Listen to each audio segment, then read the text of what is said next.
மக்களே வணக்கம். இந்த ஸ்கார்பியோவுக்கு பார்த்தீங்கன்னா அப்டேட் எல்லாம் சுத்தமாக முடிஞ்சு வண்டி பார்த்தீங்கன்னா பளிச்சுன்னு நிற்கிதுங்களா. இந்த வண்டிக்கு ஒர்க்கு ஃப்ரண்ட்டு பம்பரு மாற்றியாச்சிங்க. ஃப்ரண்ட்டு பம்பரை ஒர்க்கு முடிச்சுட்டு இந்த கண்ணாடிக்கிட்ட சொன்னோம் பார்த்தீங்களா, அந்த ஒர்க்கெலாம் முடிச்சாச்சு. கண்ணாடி ஃபிட்டிங் ஒர்க்கா இல்லை டிங்கரிங் ஒர்க் முடிச்சாச்சு. அதுதான் இன்றைக்கி வேலையை. இந்த வண்டி இவ்வளோ டிலே ஆனது காரணமே இந்த டிங்கரிங் ஒர்க்கு தான். அது ஒன்று. அது போலவே இந்த வண்டிக்கு பார்த்தீங்கன்னா டோர் லாக்கு, இந்த டோர் லாக்கும் புதுசு.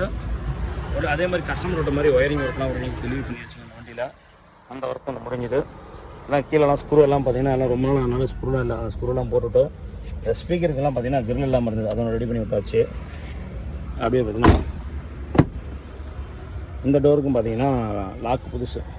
இந்த லாக்கு புதுசு. நான் சொன்ன மாதிரி அந்த வண்டிக்கு பார்த்தீங்கன்னா ஒரு 70% ஒர்க்கு முடிச்சிட்டேன்.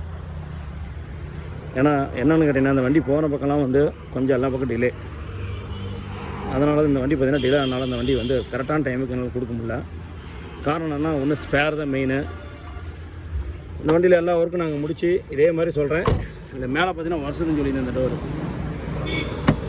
இந்த டோர் பாருங்கள் இப்போ வருஷம் ஆகுது. ஏன்னா வந்து எல்லாம் வந்து டிங்கரிங் ஒர்க்கு, பெயிண்டிங் ஒர்க்கு, அதனால் பார்த்து டிலே ஆகிடுச்சு. ஓகே, அந்த வண்டியோட ஒர்க்கெல்லாம் முடிஞ்சது. நம்ம கஸ்டமர் அந்த வண்டி டெலிவரி கொடுத்துடலாம். கஸ்டமர் நாளைக்கு வராப்பில், அதனால் அந்த வண்டி நாளைக்கு அவர் கையில் கொடுத்துட்டு அவர் என்ன சொல்கிறோம் அப்படின்னு தெரியல, வரட்டும் பார்க்கலாம். நன்றி, வணக்கம்.